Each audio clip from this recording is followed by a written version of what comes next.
Oi, tudo bem? Pessoal, como a gente já havia sinalizado no próprio Instagram, na própria gravação da correção da prova da ESA, a nossa primeira gravação, hoje, né, pessoal aqui do grupo da SpaceX, a gente vai corrigir a prova também de 2024 da PrEP. Tudo bem? Uma prova que, de forma geral, ela não foi tão complexa. Já tivemos provas muito mais difíceis da SpaceX no conteúdo de história. Ao mesmo tempo, ao mesmo tempo, que tivemos ali, de forma bem acentuada, uma questão ou outra que trouxe maior dificuldade aos nossos alunos, inclusive com questão anulada. Tudo bem? E a gente vai mostrar por que essas questões, ou melhor, porque essa questão foi anulada. Tudo bem? Vamos lá, vamos para a nossa correção? Sem mais delongas, nossa primeira questão, voltando a trabalhar História do Brasil, mesma ideia da prova da ESA anteriormente.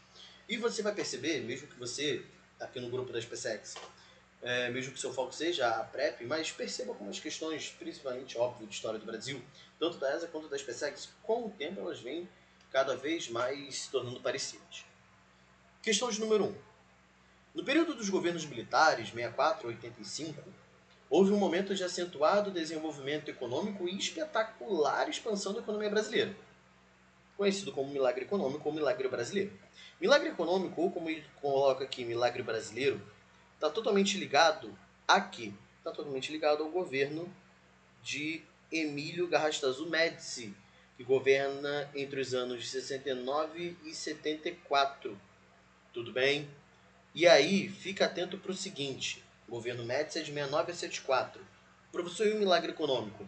O milagre econômico, ele é de 1969 até 1973. Tudo bem? Não confunde isso. Por que eu estou pedindo para você não confundir isso? E fica muito atento. Acho que foi a prova de 2022 da ESA, se não estiver enganado, 22 ou 23, teve uma questão que falava sobre a hidrelétrica de Itaipu. Né? E aí eu preciso que você fique atento ao seguinte. A prova da ESA, na época, ela anulou a questão. Por quê? Itaipu, gente, ela tem o início das suas obras em 74. Tudo bem? Mas naquele contexto, a ESA sinalizou que a questão deveria ser anulada porque Itaipu ela não fazia parte das obras faraônicas e não estava totalmente ligada ao milagre econômico. Tudo bem? Professor, qual a relação de milagre econômico com obras faraônicas? Toda. Tudo bem?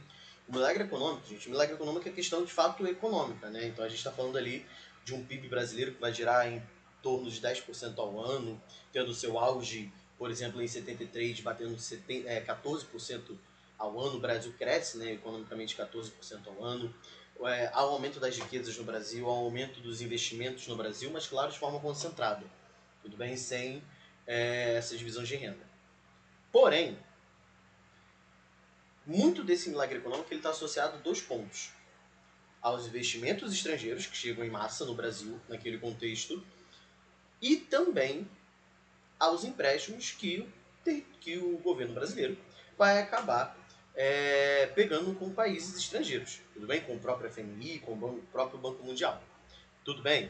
Dessa forma, ao mesmo tempo que a economia brasileira ela vem crescendo, a sua dívida externa ela também vem crescendo, né? Então isso precisa estar claro na nossa mente. Para que pegar empréstimo, professor? Qual a ideia dos governos militares naquele contexto para pegar tanto empréstimo? Primeiro, demonstrar que algo está sendo feito, né? Demonstrar que existe ali um crescimento econômico e mostrar na prática, mostrar através de algo palpável, que seja algo físico, como vem se dando esse crescimento. E aí é onde surgem as obras faraônicas, né? Obras de grande porte, onde, óbvio, vai se destacar a construção da ponte Rio-Niterói. Tudo bem? É a grande imagem do milagre econômico e das obras faraônicas. Mas a gente pode citar, como por exemplo, a como a Transamazônica, a rodovia Transamazônica, a própria rodovia Cuiabá-Santarém também vai ter investimento do governo, tudo bem? São algumas dessas obras faraônicas. Dependendo da bibliografia que a gente utilizar,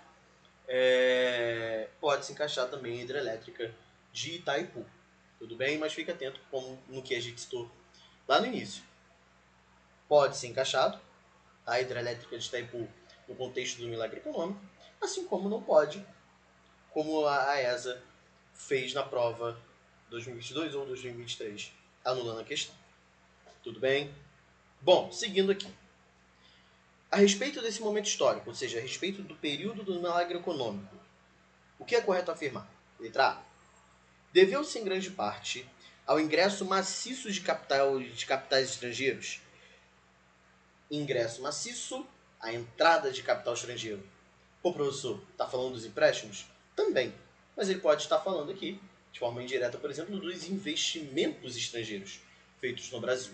Tudo bem que também não está errado, como a gente já citou. Tudo bem? Então existe entrada em massas de capital estrangeiro? Existe. Atraídos pela estabilidade política promovida pelos governos militares. Pô, professor, mas não é ditadura? Como é que existe uma estabilidade? Esse é o ponto. Se é uma ditadura, ela é estável. Porque significa que você está perseguindo a oposição internamente. Então, não tem que questione esse sistema político. Óbvio que quem olha de fora observa um cenário de maior estabilidade. Tudo bem? Nesse caso, no contexto de Guerra Fria, principalmente países capitalistas. Tudo bem? Aparentemente, letra A não tem nenhum erro. Tudo bem? Vamos ver as outras. Letra B. A crise do petróleo de 73 não teve impacto no referido processo. Gente, pelo contrário. A crise do petróleo é o que gera o fim do milagre econômico. Quando a gente fala dessa crise do petróleo, a gente precisa ficar muito atento ao que acontece no Oriente Médio. Tudo bem? Em 73, a gente está falando do primeiro choque do petróleo, a partir do conflito envolvendo árabes e israelenses, o qual nós chamamos de Guerra do Yom Kippur de 73. Tudo bem? Lembrando que Yom Kippur é o dia sagrado para o judeu, então aí existe nesse dia um ataque árabe, e Israel, com apoio americano, consegue se recuperar e vencer os árabes no referido contexto. Tudo bem? A partir desse contexto, os países árabes, grandes produtores de petróleo, liderados pela chamada OPEP, a Organização dos Países Exportadores de Petróleo, ela decide, dessa forma, elevar o preço do barril do petróleo com o objetivo de atingir economicamente, principalmente os Estados Unidos. Mas, claro, vai acabar atingindo todos aqueles países dependentes desse petróleo.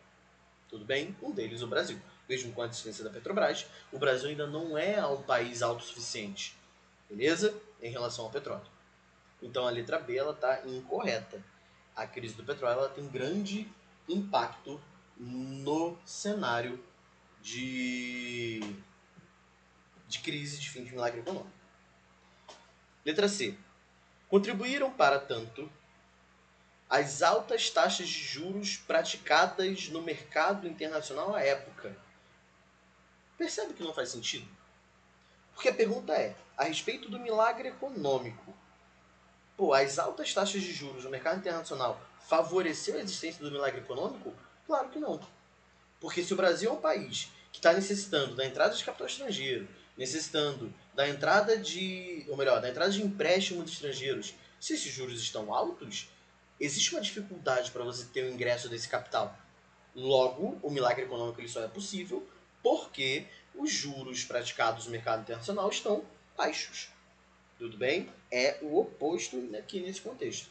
Por isso não pode ser. Letra C. Tudo bem? Letra D. O modelo como um todo diferia bastante daquele implantado por Juscelino Kubitschek entre 56 e 61. Outro erro, gente. Por quê? Como a gente citou, uma das práticas do milagre econômico são as obras faraônicas. Citamos três. Ponte Rio-Niterói, a rodovia da Transamazônica, e também a Cuiabá-Santarém. Ou seja, citamos três ligadas ao setor de infraestrutura, ligadas ao setor rodoviário. JK ele é marcado especificamente pelo quê? Pelo investimento no setor rodoviário, principalmente a partir da criação de Brasília. Tudo bem? Dessa forma, qual o modelo do JK? O modelo do JK não é o tripé econômico? Capital, privado, nacional, o capital privado estrangeiro, além do capital estatal? Perceba o que está acontecendo aqui nesse contexto do milagre econômico. Não é a mesma coisa? Utilização de capital privado nacional, tudo bem? Principalmente a partir nesse contexto já da produção de alguns carros, voltado para o setor automobilístico, mas as próprias indústrias, hidrelétricas, tudo bem? As próprias obras de infraestrutura, tem capital privado nacional ali, tudo bem? Por exemplo, a produção do aço na CSN. Capital privado estrangeiro. Olha o que a gente falou aqui na letra A, existe o ingresso maciço desse capital estrangeiro, tudo bem? Principalmente com indústrias multinacionais chegando no Brasil, além, claro, do capital estatal. O governo brasileiro, o Estado brasileiro, ele é o principal responsável por essas obras, tudo bem? É o governo brasileiro quem propõe essas obras, beleza? Não à toa, o governo militar é marcado por uma maior intervenção do Estado na economia, assim como foi o governo JK. E quando nós temos essa maior intervenção do Estado na economia, chamamos esse modelo de keynesianismo. Tudo bem? O qual, não necessariamente ligado ao governo militar, né? Mas que tem como prática a ideia de um modelo de governo baseado no bem-estar social. Não podemos esquecer disso. Beleza? Então, letra D ela também está incorreta. Modelo militar, modelo econômico militar e modelo econômico de JK são idênticos. Beleza? Por fim, ocorreu no governo Geisel, você sabe que não. Mas a gente citou lá em cima, ocorreu no governo de Emílio Garrastazu Médici. Dessa forma, nosso gabarito só pode ser letra A. Não esquece, Ernesto Geisel é o presidente pós-Médici. Tudo bem? Geisel, por exemplo, é responsável por finalizar algumas obras, né? Principalmente da hidrelétrica de Itaipu, mas ele é responsável, por exemplo, por iniciar outras obras, como, por exemplo, Angra, as usinas nucleares, como, por exemplo, as usinas hidrelétricas de Tucuruí e Balbina, tudo bem? O Programa Nacional do Álcool, Proálcool, também criado pelo Geisel, beleza? Não esquece disso. Bom, acredito que essa questão ela seja da que nós veremos uma das mais tranquilas. Próximo. Mais uma de história do Brasil. Vamos lá. O período joanino refere-se ao momento da história da colonização do Brasil, marcado pela presença da família real no Brasil, de 1808 a 1821. O rei Dom João VI, pressionado pelas cortes portuguesas, optou por retornar a Portugal, deixando seu filho Dom Pedro como príncipe regente no Brasil. Relativamente ao período em questão, assinale a alternativa correta, ou seja, ao chamado período joanino.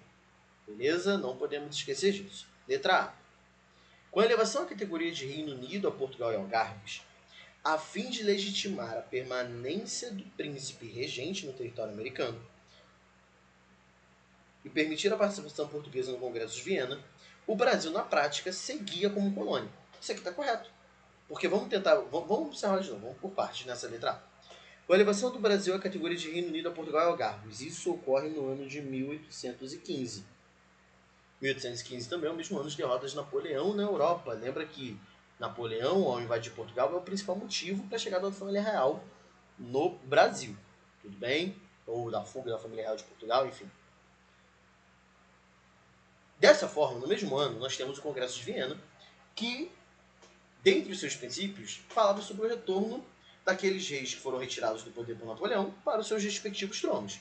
Dessa forma, naturalmente, Dom João VI deveria retornar a Portugal.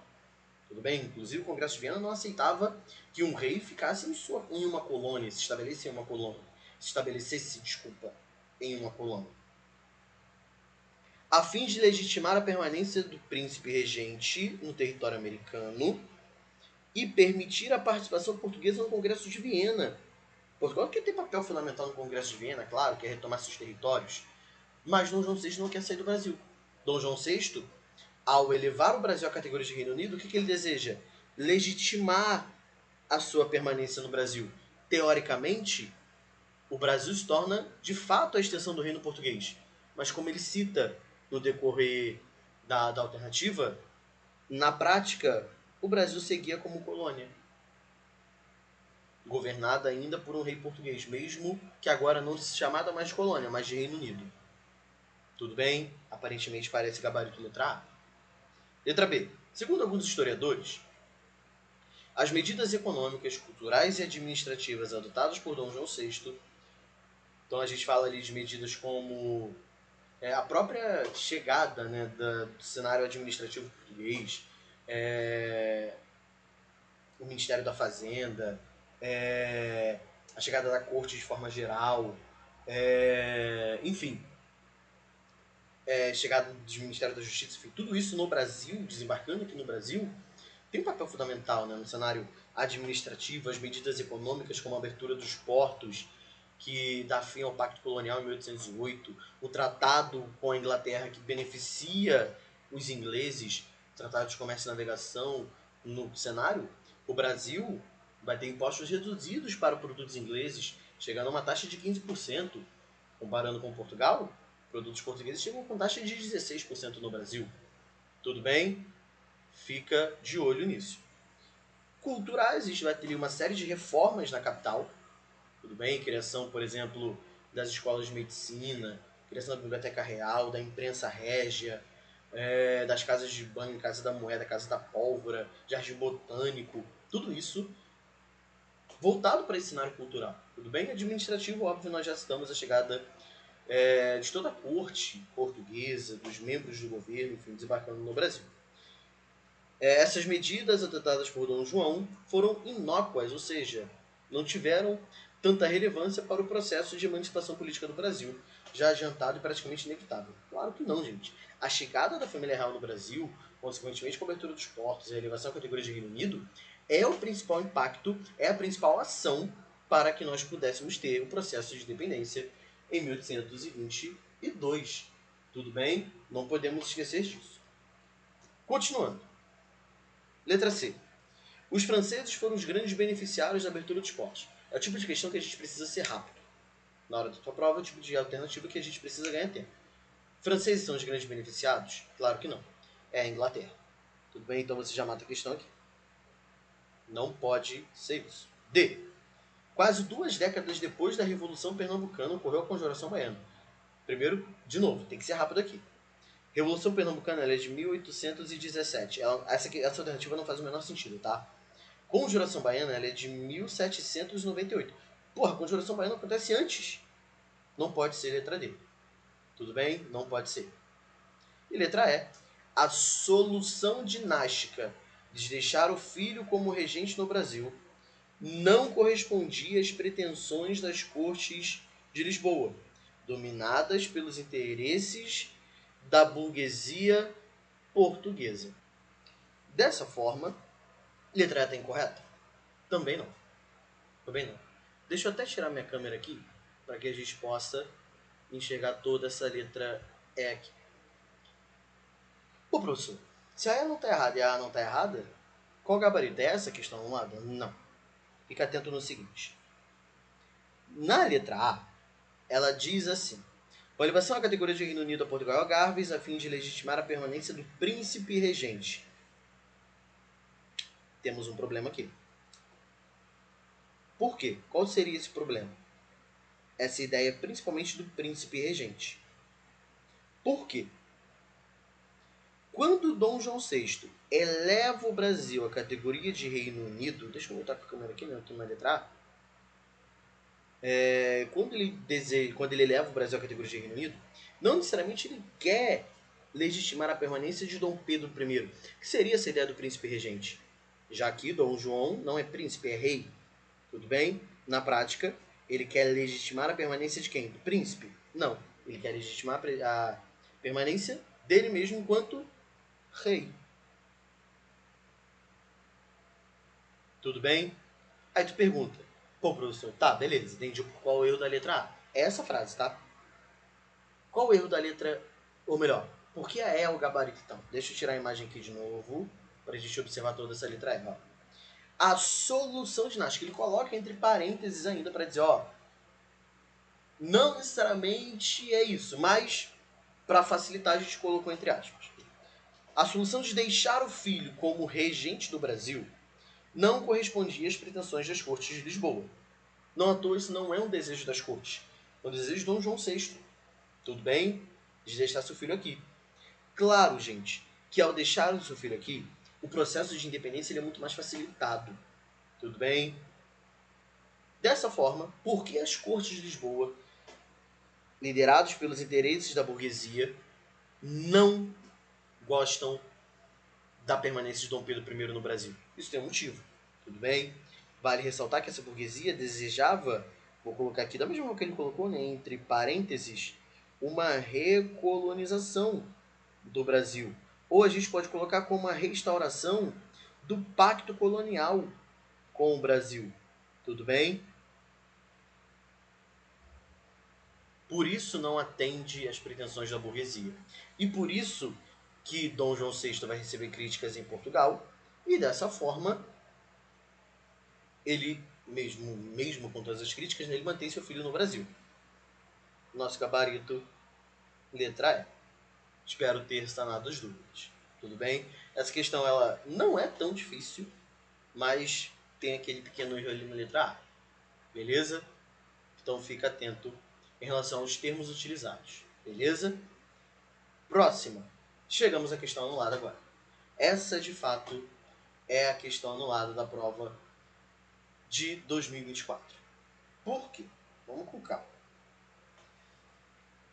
A assinatura do Tratado de Versalhes, França, 1789, marcou o fim da independência dos Estados Unidos da América. Reuniu-se então na Filadélfia um novo Congresso Continental para redigir a Constituição do novo país independente, ocasião em que duas facções oponentes apresentaram propostas. Quais são essas duas facções oponentes? Federalistas, está aqui na afirmativa 1, e republicanos. Não é a ideia que você tem dos dois hoje nos Estados Unidos, tá? Aqui eles são completamente opostos. Com relação a esse momento histórico e seus desdobramentos, analise as assertivas abaixo. Essa questão, gente, nós conseguimos respondê-la. Deixa eu pegar aqui com praticamente uma página do livro digital. Dá uma olhada aqui, ó. Poxa, não foi, calma aí. Dá uma olhada aqui. Olha só. Afirmativa 1, deixa eu minimizar aqui, diz assim: os federalistas acreditavam na necessidade de um poder central forte para garantir a união permanente dos estados. Isso está certo? O que nos vai dizer isso é aqui, no nosso livro digital. Olha só. Nessa parte aqui, ele diz assim: os federalistas acreditavam na necessidade de um poder central forte para garantir a união permanente dos estados. Copiado e colado para a sua afirmativa 1.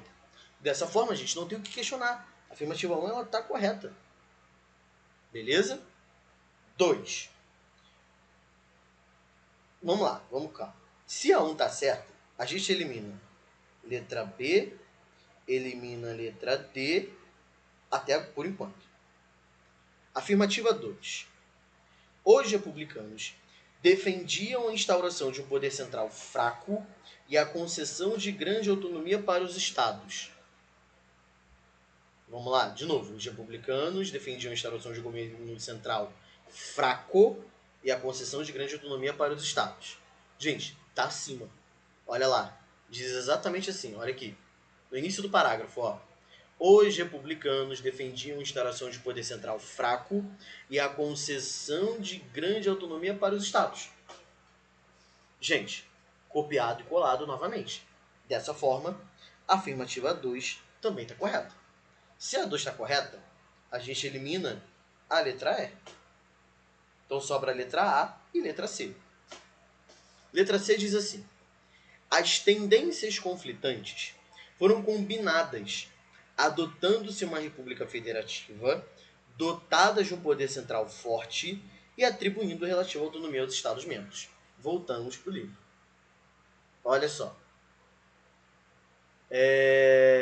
A solução encontrada e incorporada à Constituição de 1787 foi a criação dos Estados Unidos da América, uma república federativa dotada de um poder central forte que atribuía relativa autonomia aos Estados-membros. Gente, ele só não utilizou qual termo? Ele só utilizou as tendências conflitantes que foram combinadas. De resto, novamente, copiado e colado. Então, dessa forma, deixa eu abrir aqui, calma aí. Dessa forma, a afirmativa 3, ela também está correta. Aí tu fala, pô, professor, excelente, matamos a questão gabarito letra C. Calma, tem a alternativa 4. A 4 diz assim: o exemplo dos Estados Unidos, com seu regime republicano, ganhou seguidores na Europa, especialmente na França, então às vésperas da Revolução de 1789. Voltamos para o livro. Na mesma página, nós temos, deixa eu encontrar aqui, aqui bem no final, ó, o exemplo dos Estados Unidos aqui, ó. O exemplo dos Estados Unidos com sua república no além Atlântico e num grande território também ganhou seguidores na Europa. Minha imagem está na frente, né? Deixa eu tirar aqui rapidinho. Também ganhou seguidores na Europa, especialmente na França, então às vésperas da Revolução de 1789. Olha aí, mais uma vez, praticamente, né, copiado e colado. A afirmativa 4 também está correta. Logo, nós não temos gabarito. Se nós não temos gabarito, questão anulada. Beleza? Ou seja, o que nós entendemos, todas as afirmativas estão corretas. Beleza? Seguindo. Próxima questão. Deixa eu colocar minha imagem aqui. Aí, foi nossa imagem. Bom, vamos lá. Essa questão também, ela... podemos dizer que ela não é difícil, mas ela gera uma quantidade muito grande. Ela tem uma... como é que eu posso dizer? Ela requer muito da gente, né? Requer muito do nosso conteúdo em si. Não é complicado porque vocês tiveram conteúdo, a gente entende dessa forma. Às vésperas da Revolução Francesa, o rei Luís XVI convocou a Assembleia dos Estados Gerais para apontar uma solução para a crise política e econômica que se abateu sobre a França na década de 1780. Essa Assembleia dos Estados Gerais, gente, é o que dá início para alguns historiadores o início da Revolução. Tudo bem? Onde nós teremos ali, na prática, nenhuma resolução, né? nenhuma ideia do que fazer para recuperar a economia francesa e acabar com aquele cenário de miséria. Houve, então, a eleição de deputados representando os 3 estados ou ordens existentes na sociedade francesa da época. Vamos entender isso, ó. A gente tem um número maior de deputados do terceiro estado. Não esquece que deputado, que terceiro estado é composto pela população, pelo povo. Tudo bem? É o maior número de deputados. Segundo estado, nobre. Primeiro estado, clero. Qual o problema aqui? O problema aqui é que, independente da quantidade de deputados que se tem em cada um desses estados, o voto se dá por estado. Ou seja, cada estado tem direito a um voto.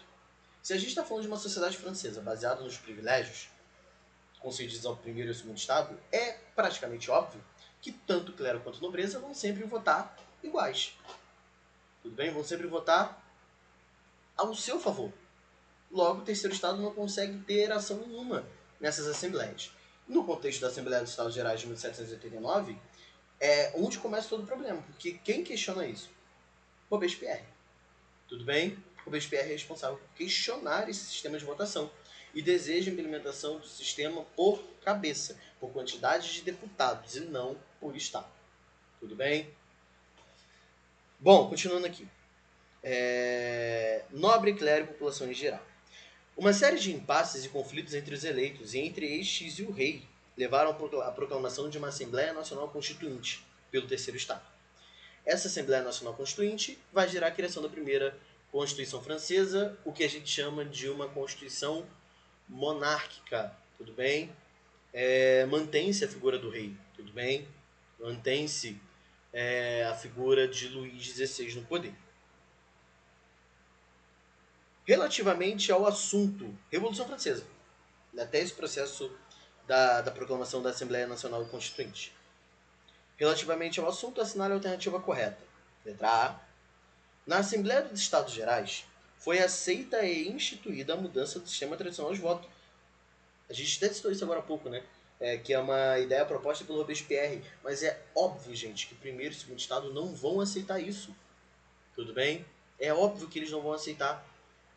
Tudo bem? Então não pode ser afirmativa a letra A. Letra B. A Assembleia Constituinte viu-se forçada. Assembleia Constituinte, olha aqui, proclamada pelo terceiro Estado, pelo povo, mesmo que seja pela chamada alta burguesia. Tudo bem? Mas é pelo povo, pelo terceiro Estado, que desejava a mudança do sistema de voto.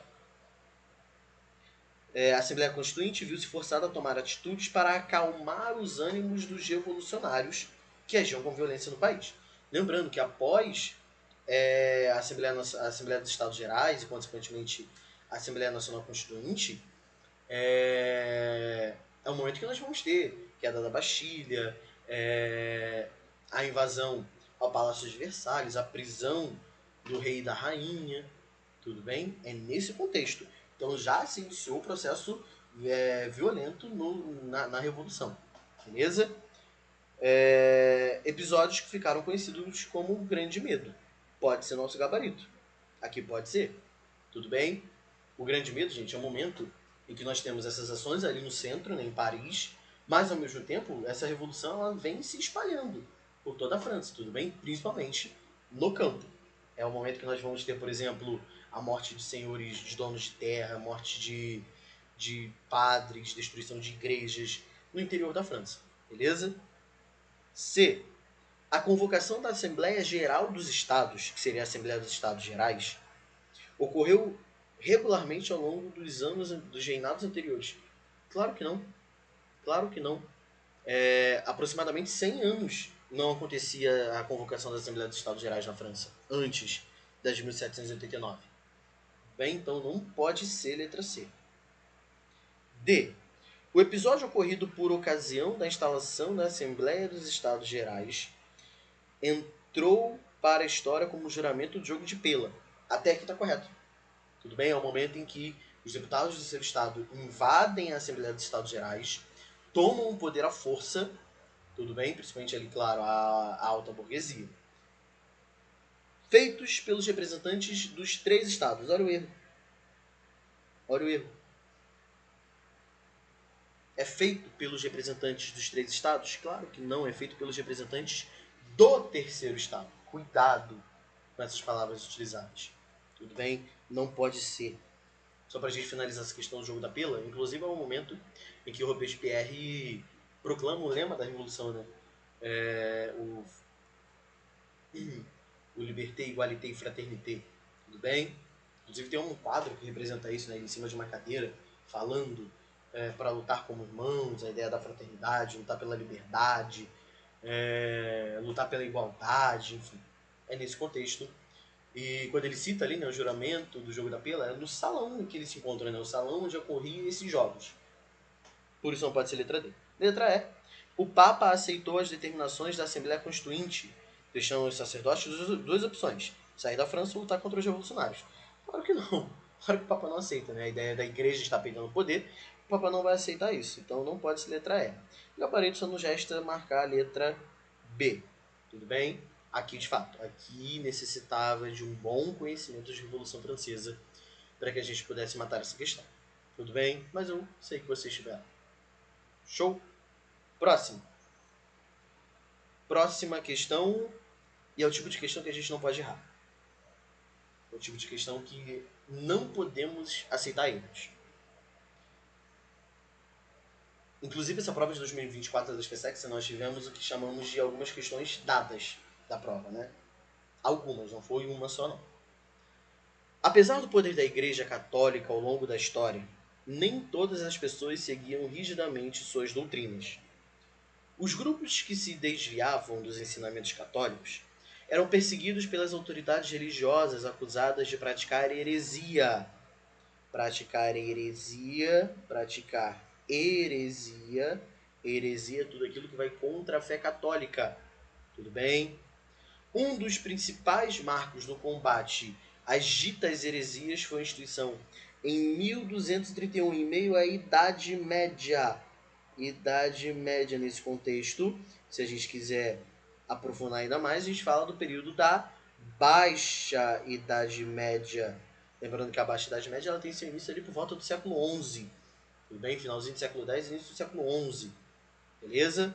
Períodos de redução das invasões bárbaras. Período, por exemplo, da redução, ou melhor, do aumento da população, que você conhece na aula de geografia, o aumento do crescimento vegetativo. Tudo bem? Bom, pelo Papa Gregório IX. O que foi instituído? Clero secular. O que é o clero secular? Lembre-se que nesse cenário a gente tem uma divisão também do clero, né? A gente tem o clero regular e o clero secular. Tente trabalhar com a ideia de que um está dentro de mosteiros e outros não. Qual que está dentro dos mosteiros, dentro das igrejas, das irmandades católicas? O regular. É aquele que tem não uma doutrina, né, mas como é que a gente pode colocar? Uma rotina regular. Ele sempre vai fazer a mesma coisa. Por quê? Porque você sabe exatamente onde você vai poder encontrar ele. Onde? No mosteiro. Na irmandade religiosa. E o secular é aquele que está ligado muito mais às práticas mundanas. Aquele que está muito mais próximo ao povo. Tudo bem? Daí clero secular. Isso tem alguma coisa a ver com heresia? Não. Tudo bem? Cruzadas. Cruzadas são os conflitos religiosos em busca de retomar locais sagrados. Principalmente a primeira cruzada, né, que vai ter de fato a liderança da Igreja Católica, recuperar Jerusalém. Tudo bem? De quem? Dos povos muçulmanos. Beleza? Tem alguma relação com prática de heresia? Também não. Teocentrismo cultural. Teocentrismo é a ideia de Deus no centro de tudo. Isso é colocado no período da Idade Média? Sim. Isso é uma heresia? Claro que não. Tudo bem? Celibato. Celibato é a prática de membros da igreja não possuírem herdeiros. Tudo bem? Não possuírem nenhum tipo de relação com outra pessoa. Isso é heresia? Não. Se você pratica o celibato, não é heresia. Sobra os tribunais de inquisição. Tudo bem? Que são responsáveis por julgar as heresias. Daí o nome tribunais. Tem a função do julgamento. Beleza? Acredito que essa seja bem tranquila. Próximo. Essa tem um detalhe interessante para a gente não errar. Vamos lá. Ao término da Segunda Guerra Mundial, a Coreia, dominada pelo Japão durante o conflito, lembrando, né, o território da Coreia, a Península Coreana, a própria China, por exemplo, serão territórios que desde a década de 30 ocupados pelo Japão, tudo bem? Foi dividida entre norte-americanos e soviéticos após a Segunda Guerra Mundial. Ou seja, é o início do que você conhece como Coreia do Norte e Coreia do Sul. Usando-se como limite geográfico o paralelo 38 norte, linha divisória traçada durante a guerra para forçar os japoneses a lutar em duas frentes. Ou seja, o paralelo 38 ele é criado ainda na Segunda Guerra Mundial. Tudo bem? Ainda enquanto existia a Península da Coreia. No contexto da Guerra Fria, sobretudo pelas divergências político-ideológicas entre as duas potências hegemônicas, Estados Unidos capitalista e União Soviética socialista, a região tornou-se palco de sucessivos conflitos com destaque para a Guerra da Coreia, 1950-53. A respeito desse conflito, assinale a alternativa correta. Letra A. A vitória dos comunistas na China em 49, liderado por Mao Tse-tung, serviu de motivação para os coreanos do norte invadirem o sul com vistas à unificação territorial da Coreia. Pode ser. Tem só um problema nessa alternativa para eu não marcá-la. qual seria? A, a Revolução Chinesa servir de motivação para os norte-coreanos. Enfim, coloca aí um ponto de interrogação, daqui a pouco a gente pode voltar nele. B. A exemplo da Segunda Guerra Mundial, o Brasil enviou tropas para o lado dos norte-americanos. Não, o Brasil não se envolve nesse conflito. Tudo bem? C. Os governos da China e da União Soviética apoiaram os sul-coreanos. Você sabe que não. Tudo bem? O apoio vai se dar aos norte-coreanos. E a União Soviética ela nem apoia, tá? O apoio é só chinês. D. Apesar de ter se prolongado por cerca de 3 anos, o número de baixas no conflito não foi muito elevado. Pelo contrário, o número de mortes é extremamente alto no conflito coreano.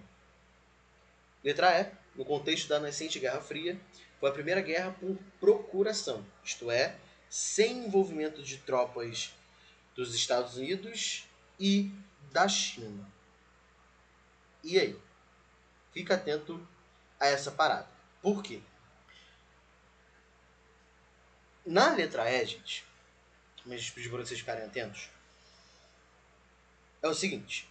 Estou lá na letra C que a União Soviética não apoia, né, o Sul, o Norte, desculpa.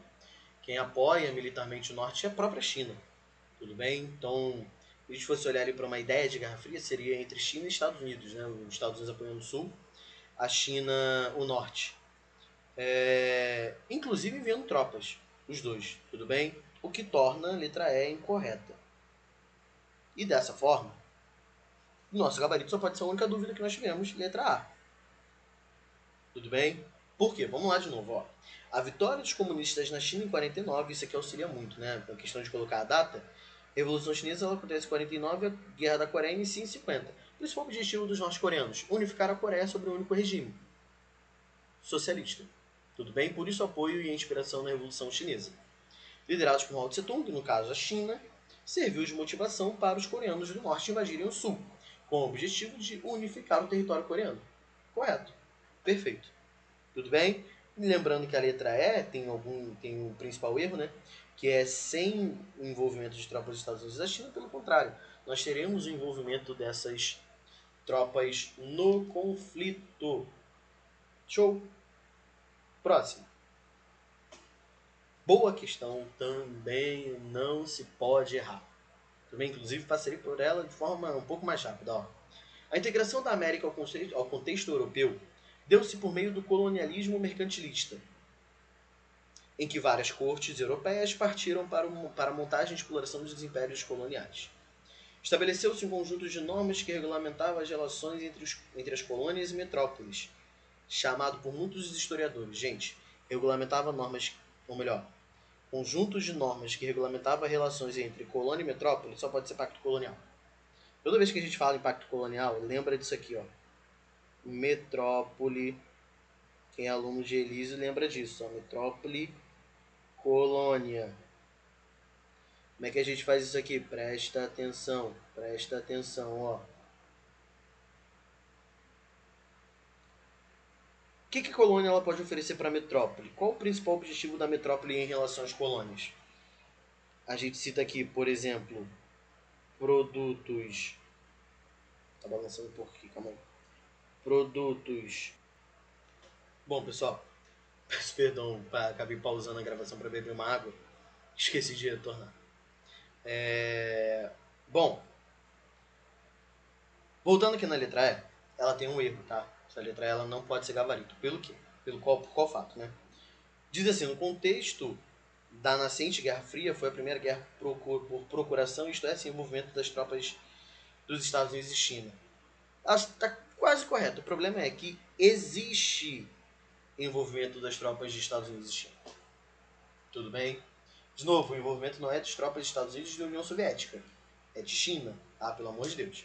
Por isso, sobra como gabarito letra A aqui. Tudo bem? Nosso gabarito letra A. E onde a letra A está correta? Vamos tentar entender primeiro qual foi a nossa dúvida naquele contexto e o porquê ele está correto. Ó, a vitória dos comunistas na China em 1949. Aqui ele facilita porque ele dá a data ainda, né? Na hora da prova, se você esquecer, ele facilita a tua vida ainda. 49, gente, tem a data em cima do início da Guerra da Coreia, ó, 1950. Ou seja, A Revolução Chinesa era de um ano antes, liderado pelo Mao Tse Tung. Qual o principal ponto da Guerra da Coreia? Unificação do território. E aí que vem um ponto. Unificar o território sob qual regime? Unificar sob o regime socialista, ou seja, o regime adotado no norte, ou pelo regime capitalista adotado no sul. Tudo bem? Claro, quem inicia esse conflito é o norte, deseja de unificar sob o regime socialista com apoio chinês, tá? Serviu de motivação para coreanos do norte invadirem o sul, com vistas à unificação territorial da Coreia. Excelente, excelente. Letra A está de fato correta. Tudo bem? Falei da questão da dúvida só para que a gente pudesse observar as questões posteriores. Próxima, essa questão aqui, gente, ela não se pode errar essa questão. Pelo amor de Deus. Não se pode, não dá para errar esse tipo de questão. Tá? Não pode. Vamos lá. A integração da América ao contexto europeu deu-se por meio do colonialismo mercantilista, em que várias cortes europeias partiram para a montagem e exploração de impérios coloniais. Estabeleceu-se um conjunto de normas que regulamentava as relações entre as colônias e metrópoles, chamado por muitos historiadores de, gente, relações entre colônias e metrópoles. É pacto colonial. Lembra disso aqui, ó, pelo amor de Deus. Vai dar uma balançada na câmera aí, mas não se preocupe. Deixa eu tirar a imagem aqui, ó. Nós temos essa relação aqui, ó, metrópole, colônia. Beleza? É citado, inclusive, assim. Essa relação metrópole-colônia, ela é uma relação de monopólio. Monopólio só um controla. Ou seja, a metrópole possui monopólio sobre a colônia. Beleza? Além disso, preste atenção no seguinte. O que essa colônia ela pode oferecer para essa metrópole? Ela pode oferecer matéria-prima ou produtos tropicais. Beleza? Em contrapartida, essa metrópole ela oferece para essa colônia o quê? Produtos, vou colocar embaixo aqui, ó, manufaturados. Beleza? Isso é a relação do pacto colonial, colonialismo, enfim, da forma que você quiser colocar. Show de bola? Essa questão ela tem que ser rápida no dia da tua prova, se for cobrada novamente, parecida, tá? Pra gente não errar e seguir rápido pro restante do concurso. Próximo. Fica muito atento a essa questão para você não confundir, tá? Aqui a única possibilidade é confusão. Porque não tem o que errar aqui. É você confundir Primeira com Segunda Guerra Mundial. Ó. O estopim da Primeira Guerra Mundial foi o assassinato do arquiduque Francisco Ferdinando, herdeiro do trono austro-húngaro e de sua esposa em Sarajevo, na Bósnia. Até aí tudo certo. Em razão da política de alianças da época, então a gente vai ter ali Tríplice Aliança e Tríplice Entente, isso causou a entrada de diversas nações no conflito. Posteriormente, o governo do Brasil, declarando guerra à Alemanha, foi o único país da América do Sul a entrar efetivamente no conflito por meio do quê? O que levou o Brasil a entrar no conflito ou como o Brasil entrou no conflito? Letra A.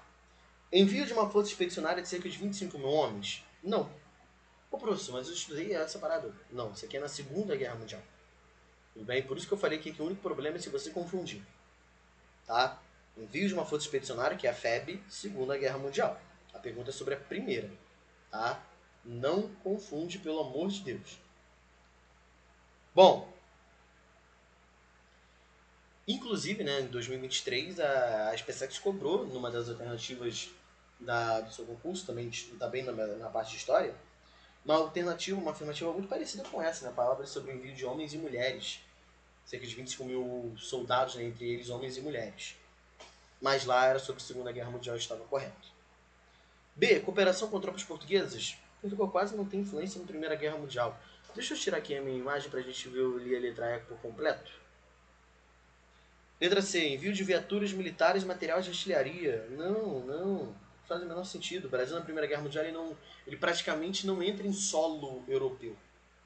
D. Autorização para o uso do solo brasileiro para a construção de bases militares norte-americanas em apoio às operações aeronavais. Professor, esse é o gabarito? Não, para de confundir Primeira com Segunda Guerra Mundial. Tudo bem? Aqui, autorização do uso do solo para a construção de bases militares americanas. Isso aqui ele está falando da base naval de Natal, que é só na Segunda Guerra Mundial.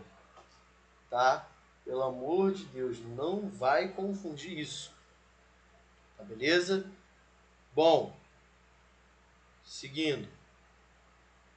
Letra E. Patrulhamento naval do Atlântico Sul. Sim, o Brasil acaba patrulhando, o Atlântico Sul, com o principal objetivo de evitar a passagem de submarinos alemães para o continente americano. E envio de médicos e aviadores à Europa. Inclusive esses aviadores integrando a aeronáutica americana. Tudo bem? Letra E completamente correta. Inclusive é no patrulhamento naval do Atlântico Sul que ocorre a Batalha das Toninhas, né? Provavelmente você já ouviu falar sobre isso na sua aula, que é o momento que o Brasil vai matar um monte de golfinhos no contexto. Beleza? Bom, acho que já posso voltar aqui com a câmera. Seguindo. Tá acabando. Não dá pra errar também, gente. Assim como foi aquela que nós fizemos agora há pouco sobre pacto colonial, como foi uma anterior, a qual nós falamos sobre o Tribunal da Inquisição, essa também é outra que não dá pra errar. Tudo bem? Como a gente citou no início, perceba que a SpaceX no ano de 2024 ela fez tanto questões com uma dificuldade muito grande, né, como foi aquela de Revolução Francesa, onde era necessário todo um conhecimento sobre a Revolução. A própria questão foi anulada, né, de Estados Unidos, e outras muito fáceis, que é o caso dessa. É o tipo de questão que a gente não pode errar no dia do concurso. Ao longo da história, houve diversas divisões entre os seguidores do cristianismo católico. Uma delas espalhou-se por diversas regiões da Europa Ocidental, dando origem a correntes locais como, por exemplo, a dos huguenotes na França, puritanos na Inglaterra e presbiterianos na Escócia. Trata-se aqui Gente, o luteranismo ele tem o seu impacto na atual Alemanha. Ele praticamente se concentra ali. A Contra-Reforma, que é a Reforma Católica, né, vai estar associada aos territórios já dominados pela Igreja Católica.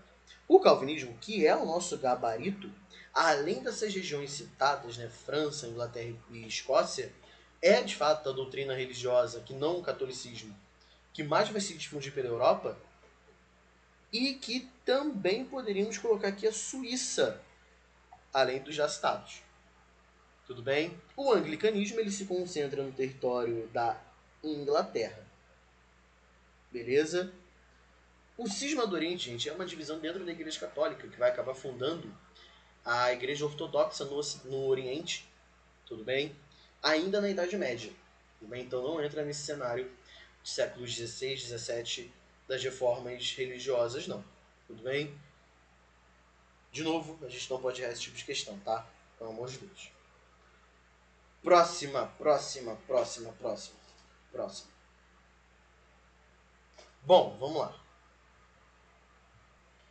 Dito isso, vamos à questão. Ó. A participação do Brasil na Segunda Guerra Mundial, ao lado dos aliados, criou uma situação insólita. Combatia-se o fascismo na Europa, enquanto, no Brasil, mantinha-se um regime ditatorial, o Estado Novo de Vargas, inspirado nesse mesmo fascismo. Na tentativa de manter-se no poder relativamente a esse momento histórico,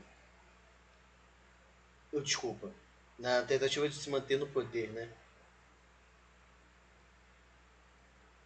Relativamente a esse momento histórico, analise as assertivas abaixo.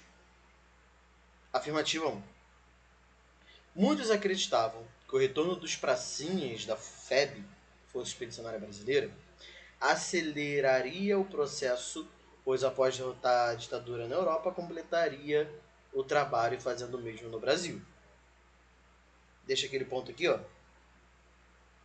Daqui a pouco a gente confere se esse fato está correto. Aparentemente sim.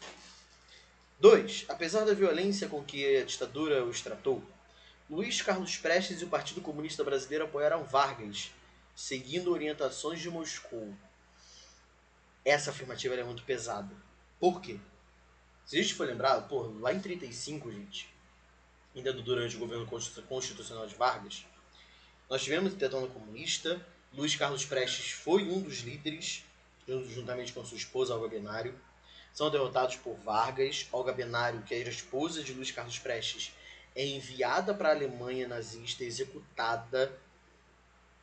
Luiz Carlos Prestes sofre horrores também no Brasil, né, após a instauração do Estado Novo. É um cenário complexo demais para Luiz Carlos Prestes. Aí tu pensa assim, muita gente, né, no dia, quando viu essa questão, falou, completamente errado. Só que para pensar no seguinte, para pensar, esquece essa parada da Olga Benário e pensa com a cabeça do período. Porque ele fala que Luiz Carlos Prestes só apoiou porque seguiu a orientação de Moscou. Preste atenção no seguinte, essa alternativa é muito boa, gente. Meu Deus do céu. Apesar da violência com que a ditadura os tratou, qual ditadura? De Vargas. Luiz Carlos Prestes e o Partido Comunista Brasileiro apoiaram a ditadura de Vargas, seguindo orientações de Moscou.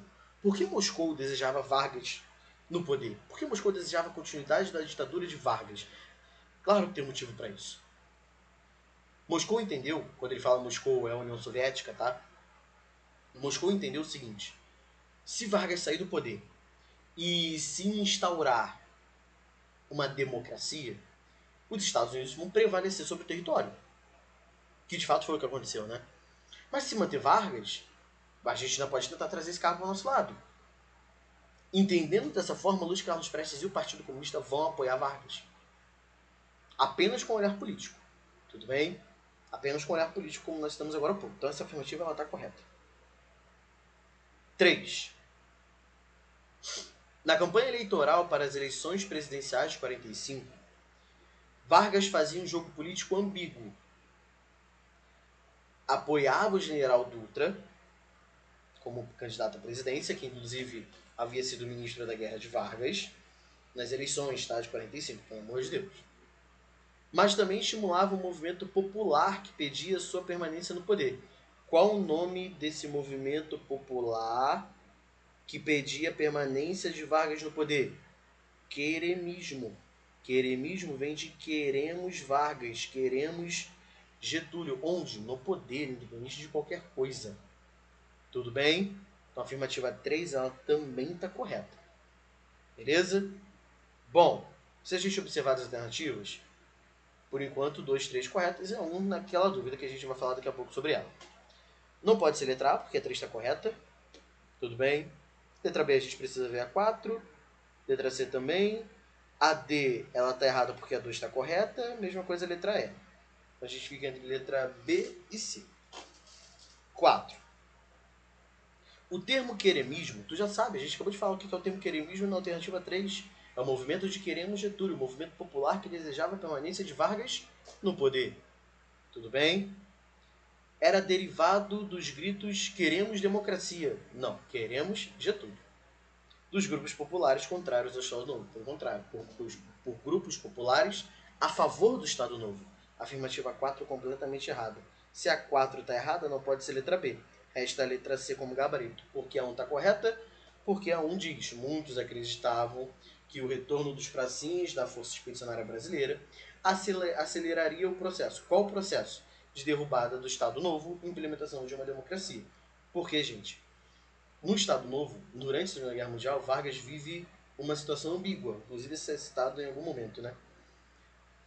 Na alternativa 3. Que situação ambígua era essa de Vargas? O Brasil está lutando pelo fim de ditaduras na Europa, mas ao mesmo tempo, internamente, o Brasil vive uma ditadura? Não faz sentido. Tudo bem? Os pracinhas estão indo na Europa lutar contra as ditaduras, enquanto internamente o Brasil vive uma. Entende? Então entendi-se que com esses pracinhas, com esses militares detonando, Vargas cairia. E de fato foi o que aconteceu. Não à toa a Segunda Guerra Mundial acaba em 45 Vargas também cai em 45. Tudo bem? Pois após, aí só continuando, né? Aceleraria o processo, pois após derrotar a ditadura na Europa, completaria o trabalho fazendo o mesmo no Brasil. Corretíssimo. Gabarito letra C já marcado aqui. Beleza? Tá acabando. Penúltima. Vamos lá. Na Europa e nas Américas do século XIX, houve grandes transformações econômicas, políticas e sociais. Isso eu vou ter que tirar minha imagem, né? Acompanhadas por doutrinas e teorias que buscavam justificar e regular a ordem capitalista burguesa ou condená-la e reformá-la. Condená-la ou reformá-la, você já sabe que ele está falando de Karl Marx, né? Vários movimentos de inspiração liberal, nacionalista, socialista ou mesmo anarquista desenvolveram-se nessa época. Relativamente a esse assunto, assinar a alternativa correta. Vamos lá. Letra A. Ao processo permanente de transformação, pelo confronto de forças contrárias e que promoveram a mudança na realidade, dá-se o nome de socialismo. Calma aí, vamos lá de novo. Ó. Ao processo permanente de transformação, pelo confronto de forças contrárias e que promovem mudanças na realidade, dá-se o nome de socialismo? A gente coloca aqui aquela dúvida, né?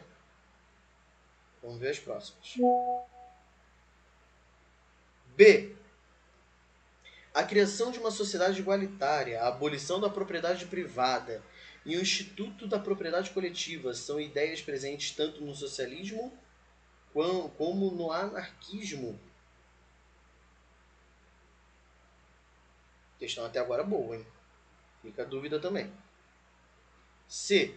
A luta de classes como motor da história humana é um conceito característico do liberalismo? Claro que não. Característico do socialismo. Tudo bem? Letra D.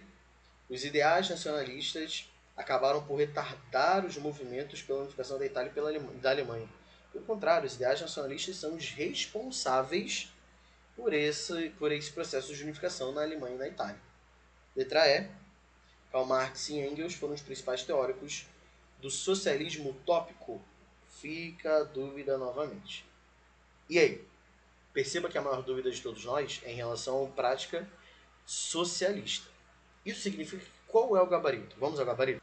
Não podia ser diferente, gabarito letra B de bola, gente. Por quê? Vamos entender? Olha só. Por que não pode ser letra E? Marx e Engels não são teóricos do socialismo utópico, e sim do científico. Tudo bem? Então não pode ser letra E. Por que não pode ser letra A? Ao processo permanente de transformação pelo confronto de forças contrárias que promovem mudanças na realidade, dá-se o nome de socialismo?